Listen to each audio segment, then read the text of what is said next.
आज का पहला क्वेश्चन है, भारत की केंद्र सरकार की प्रथम महिला मंत्री है। तो भारत की केंद्र सरकार की प्रथम महिला मंत्री कौन थी, ये आपको बताना है। ऑप्शन है श्रीमती पूर्णिमा बनर्जी, बी.एस. रामा देवी, राजकुमारी अमृत कौर या फिर सुचिता कृपलानी। तो सही आंसर क्या होगा, आप गेस कर सकते हैं। तो भारत की केंद्र सरकार की प्रथम महिला मंत्री थी आपके राजकुमारी अमृत कौर, जो कि आपके पंडित जवाहरलाल नेहरू के कार्यकाल में आपके स्वास्थ्य मंत्री थे। ठीक है, तो ऑप्शन नंबर सी के साथ आपका आंसर जाएगा। नेक्स्ट क्वेश्चन है, सर्वोच्च न्यायालय के मुख्य न्यायाधीश की नियुक्ति कौन करता है। ऑप्शन है राष्ट्रपति, प्रधानमंत्री, लोकसभा के सदस्य या फिर राज्यपाल। तो बताइए, सर्वोच्च न्यायालय के मुख्य न्यायाधीश की नियुक्ति कौन करता है। तो सही आंसर होगा राष्ट्रपति। ऑप्शन नंबर ए के साथ आंसर जाएगा। राष्ट्रपति आपके सर्वोच्च न्यायालय के मुख्य न्यायाधीश की नियुक्ति करता है। ठीक है, नेक्स्ट क्वेश्चन है, निम्नलिखित में से किस संस्थान को बदलने के लिए नीति आयोग का गठन किया गया है। ऑप्शन है दूरसंचार विभाग, IRDA, योजना आयोग या फिर सूचना प्रौद्योगिकी विभाग। तो सही आंसर बताइए। तो नीति आयोग का गठन जो किया गया है ये आपका योजना आयोग के स्थान पर किए गए। ऑप्शन नंबर सी के साथ आपका आंसर जाएगा। ठीक है, अगला क्वेश्चन है, निम्नलिखित में से किस अधिनियम के तहत राज्य सूचना आयोग का गठन हुआ है। तो बताइए, राज्य सूचना आयोग का गठन किस अधिनियम के तहत हुआ है। ऑप्शन है 2005 की सूचना अधिकार अधिनियम, 2010 के सूचना अधिकार अधिनियम, 2012 के सूचना अधिकार अधिनियम या फिर 2015 की सूचना अधिकार अधिनियम। तो राज्य सूचना आयोग का गठन आपके 2005 की सूचना अधिकार अधिनियम के तहत किया गया है। ऑप्शन नंबर ए के साथ आंसर जाएगा। ठीक है, अगला क्वेश्चन है, राज्य के महाधिवक्ता को हटाने का अधिकार किससे है। ऑप्शन है भारत के मुख्य न्यायाधीश को, राष्ट्रपति को, राज्यपाल को या फिर मुख्यमंत्री को। तो राज्य के महाधिवक्ता को हटाने का अधिकार आपके संविधान में कहीं उल्लेखित नहीं है। इसे हटाने का अधिकार प्राप्त आपके राज्यपाल को है। किस तरह हटाए जाएंगे ये कहीं उल्लेखित नहीं किए गए हैं। तो राज्यपाल आपके कभी भी राज्य के महाधिवक्ता को हटा सकते हैं। तो ऑप्शन नंबर सी के साथ आपका आंसर जाएगा। ठीक है, नेक्स्ट क्वेश्चन है, भारत के वित्त आयोग का गठन कौन करता है। ऑप्शन है राष्ट्रपति, संसद, प्रधानमंत्री या फिर अध्यक्ष। तो आप गेस कर लिए होंगे, भारत के वित्त आयोग का गठन आपके राष्ट्रपति करते हैं। ऑप्शन नंबर ए के साथ आंसर जाएगा। ठीक है, अगला क्वेश्चन है, परिसीमन आयोग द्वारा जारी किए गए आदेशों के बारे में निम्नलिखित में से कौन सा कथन सही है।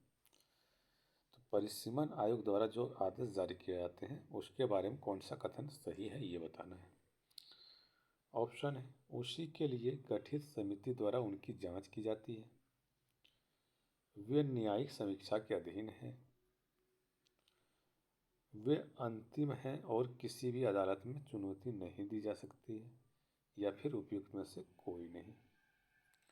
तो परिसीमन आयोग के बारे में आपका क्या कथन सही है ये आपको बताना है। तो सही आंसर होगा वे अंतिम हैं और किसी भी अदालत में चुनौती नहीं दी जा सकती है परिसीमन आयोग के आदेशों पर। ठीक है, ऑप्शन नंबर सी के साथ आपका आंसर जाएगा। ये क्वेश्चन इंपॉर्टेंट क्वेश्चन, इसको याद रखिएगा। ठीक है, अगला क्वेश्चन देखते हैं, सीमा शुल्क, उत्पाद शुल्क और सेवा कर अपीलीय न्यायाधिकरण का गठन कब किया गया था। तो बताइए, सीमा शुल्क, उत्पाद शुल्क और सेवा कर अपीलीय न्यायाधिकरण का गठन कब किया गया था। तो आपको बताना है। ऑप्शन आपके सामने है, 1960 ईस्वी, 1972 ईस्वी, 1979 ईस्वी या फिर 1982 ईस्वी में।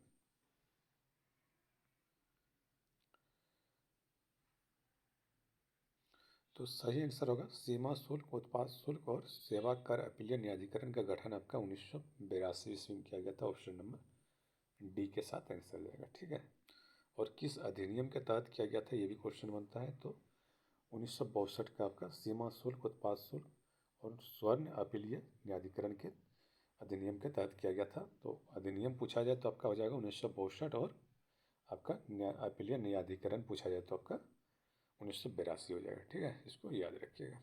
चलिए नेक्स्ट देखते हैं। नेक्स्ट क्वेश्चन है, नेशनल ग्रीन ट्रिब्यूनल का मुख्यालय कहाँ है?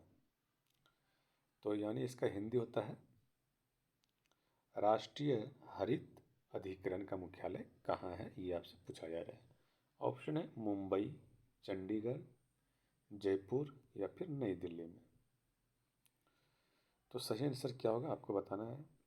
तो नेशनल ग्रीन ट्रिब्यूनल का मुख्यालय आपके नई दिल्ली में स्थित है। ऑप्शन नंबर डी के साथ आंसर जाएगा। ठीक है, ये क्वेश्चन बहुत बार पूछा जाता है। इसका हिंदी में जो आता है वो लिखा रहता है आपका राष्ट्रीय हरित अधिकरण का मुख्यालय कहाँ है, ऐसे क्वेश्चन आपके पूछे जाते हैं। ठीक है, नेक्स्ट क्वेश्चन आपका है, कौन सा अनुच्छेद समाज के गरीब और कमजोर वर्गों को मुक्त कानूनी सहायता प्रदान करता है और सभी के लिए न्याय सुनिश्चित करता है? तो समाज के गरीब और कमजोर वर्गों को मुक्त कानूनी सहायता प्रदान अनुच्छेद कौन सा करता है, ये आपको बताना है। तो ऑप्शन आपके हैं अनुच्छेद 38, अनुच्छेद 39, अनुच्छेद 39A और अनुच्छेद 40। तो आप गेस कर सकते हैं सर। तो सही आंसर होगा आपका 39A।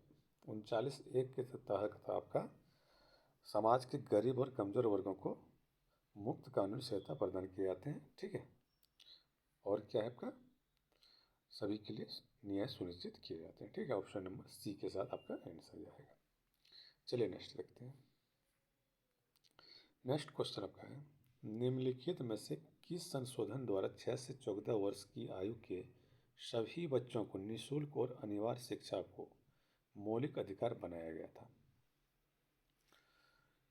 तो ऑप्शन आपके सामने, आप गेस कर सकते हैं किस संशोधन के तहत 6 से 14 वर्ष के बच्चों के निःशुल्क और अनिवार्य शिक्षा को मौलिक अधिकार में शामिल किया गया है। तो सही आंसर होगा 86वां संविधान संशोधन के द्वारा। ऑप्शन नंबर डी के साथ आंसर जाएगा। 86वां संविधान संशोधन 2002 में किए गए थे, जिसके तहत आपके मौलिक अधिकार के अनुच्छेद 21A में आपका 6 से 14 वर्ष की बच्चों की आयु के निःशुल्क और अनिवार्य शिक्षा को मौलिक अधिकार बनाया गया है। ठीक है, इसको याद रखिएगा। चलिए आगे देखते हैं। अगला क्वेश्चन है, अंडमान और निकोबार द्वीप समूह किस उच्च न्यायालय के अधिकार क्षेत्र में आते हैं? तो ऑप्शन है कलकत्ता, उड़ीसा, मद्रास या फिर आंध्र प्रदेश। तो सही आंसर आपका होगा अंडमान और निकोबार द्वीप समूह जो है ये आपकी कलकत्ता उच्च न्यायालय के अधिकार क्षेत्र में आते हैं। ऑप्शन नंबर ए के साथ आंसर जाएगा। एक क्वेश्चन पूछा जाता है, इसको याद रखिएगा। अगला क्वेश्चन देखते हैं, पेशा अधिनियम या विस्तार अधिनियम निम्नलिखित में से किस वर्ष अधिनियमित किया गया था? तो पेशा अधिनियम या विस्तार अधिनियम जो है ये आपका किस वर्ष अधिनियमित किया गया था, ये आपको बताना है। ऑप्शन 1996, 1997, 1998 या फिर 1999। तो पेशा अधिनियम जो है ये आपका 1996 ईस्वी में अधिनियमित किया गया था। ऑप्शन नंबर ए के साथ आपका आंसर जाएगा। ठीक है, अगला क्वेश्चन है, अधिसूचित क्षेत्र समिति द्वारा किस प्रकार के क्षेत्रों का प्रशासन किया जाता है? तो बताइए अधिसूचित क्षेत्र समिति द्वारा कहाँ पर प्रशासन किया जाता है? ऑप्शन आपके हैं औद्योगिकरण के कारण तेजी से विकासशील शहर, राज्य सरकार द्वारा महत्वपूर्ण माना जाने वाला शहर, या फिर दोनों, या इनमें से कोई नहीं। तो अधिसूचित क्षेत्र समिति द्वारा आपका इन दोनों पर प्रशासन किए जाते हैं। ऑप्शन नंबर सी के साथ आपका आंसर जाएगा। औद्योगिकरण के कारण तेजी से विकासशील शहरों पर और राज्य सरकार द्वारा महत्वपूर्ण माना जाने वाला शहर, इन दोनों पर आपके प्रशासन करते हैं अधिसूचित क्षेत्र समिति। ठीक है, इसको याद रखिएगा। चलिए आगे देखते हैं। अगला क्वेश्चन है, मुख्यमंत्री के वेतन और भत्ते कौन तय करता है? ऑप्शन है राष्ट्रपति, राज्यपाल, संसद या फिर राज्य विधानमंडल। तो मुख्यमंत्री के वेतन और भत्ते जो हैं ये तय करते हैं आपके, अब गेस कर लिए होंगे, राज्य विधानमंडल। ऑप्शन नंबर डी के साथ आपका आंसर जाएगा। ठीक है,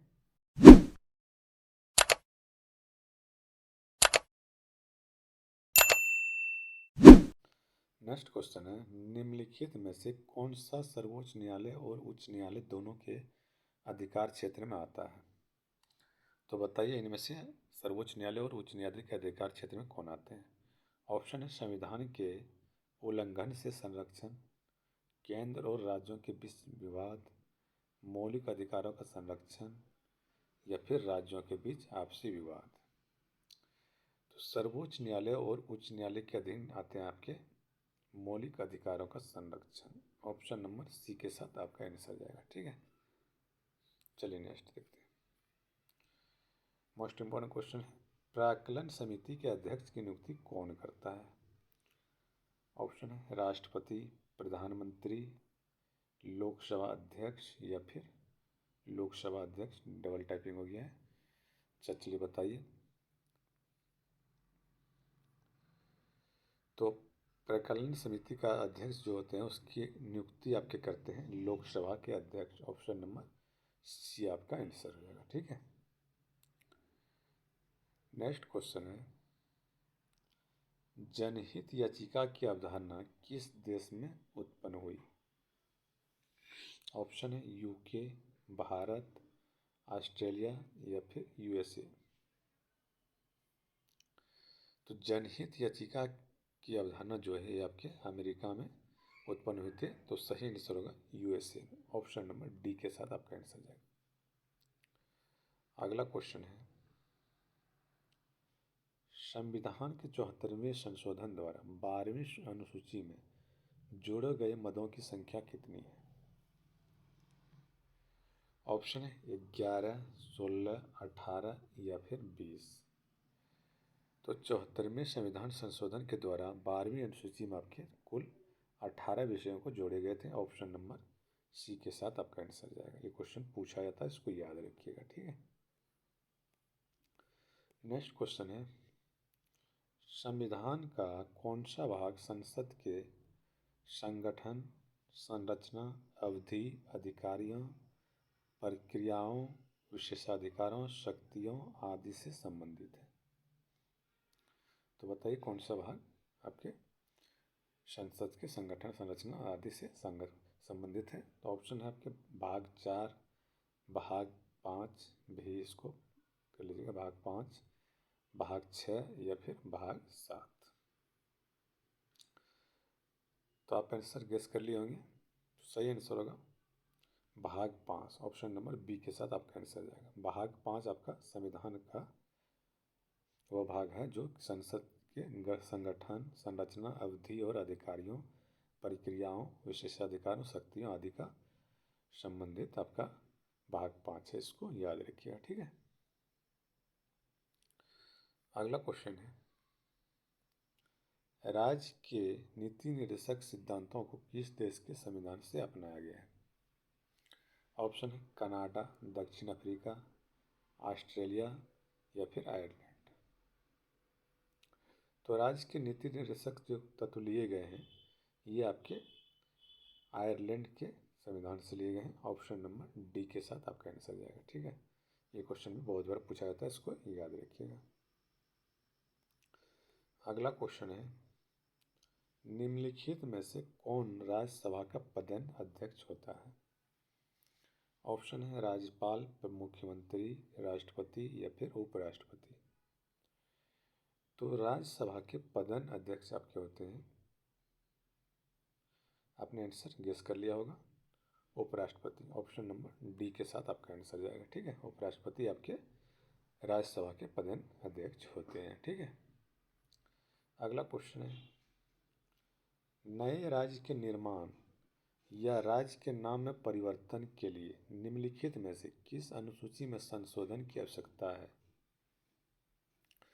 तो नए राज्य के निर्माण या फिर नाम परिवर्तन के लिए आपकी कौन से अनुसूची में संशोधन की आवश्यकता होती है, यह बताना है। ऑप्शन है पहली अनुसूची, दूसरी अनुसूची, तीसरी अनुसूची या फिर चौथी अनुसूची। तो आप आंसर गेस कर सकते हैं। तो नए राज्यों के निर्माण के लिए आपके पहली अनुसूची में आपके संशोधन की आवश्यकता है। ऑप्शन नंबर ए के साथ आंसर जाएगा। ये क्वेश्चन भी बहुत बार एग्जाम में पूछा जाता है। अगला क्वेश्चन है, मोस्ट इंपोर्टेंट क्वेश्चन ये है, मौलिक अधिकारों के संबंध में निम्नलिखित में से कौन सा कथन सत्य है? तो बताइए कौन सा कथन आपका सत्य है। ऑप्शन है उन्हें निलंबित नहीं किया जा सकता है, उन्हें राष्ट्रपति की इच्छा पर निलंबित किया जा सकता है, उन्हें प्रधानमंत्री के आदेश से निलंबित किया जा सकता है, या फिर आपातकाल के दौरान उन्हें निलंबित किया जा सकता है। तो मौलिक अधिकार के संबंध में आप बताइए कौन सा कथन सत्य है। तो आपने आंसर गेस कर लिया होगा। तो सही आंसर होगा आपातकाल के दौरान उन्हें निलंबित किया जा सकता है मौलिक अधिकार को। ऑप्शन नंबर डी के साथ आपका आंसर जाएगा। ये क्वेश्चन बहुत बार एग्जाम में पूछा जाता है और प्राय एग्जाम में ये क्वेश्चन आ ही जाते हैं। चलिए नेक्स्ट क्वेश्चन देखते हैं। अगला क्वेश्चन है, साइमन कमीशन की सिफारिशों को निम्नलिखित में से किसमें शामिल किया गया था? ऑप्शन है भारत सरकार अधिनियम 1935, माउंटबेटन योजना, भारतीय स्वतंत्रता अधिनियम 1947 या फिर अगस्त प्रस्ताव में। तो साइमन कमीशन की सिफारिशों को जो है शामिल किया गया था आपका भारत सरकार अधिनियम 1935 में। ऑप्शन नंबर ए के साथ आपका आंसर जाएगा। ठीक है, तो आज के इतने ही एमसीक्यू थे। अगर आपको वीडियो पसंद आए हो तो लाइक करें, शेयर करें, और मेरे चैनल पे पहली बार आए हैं तो प्लीज़ चैनल को सब्सक्राइब कर लें। Okay, thank you, bye.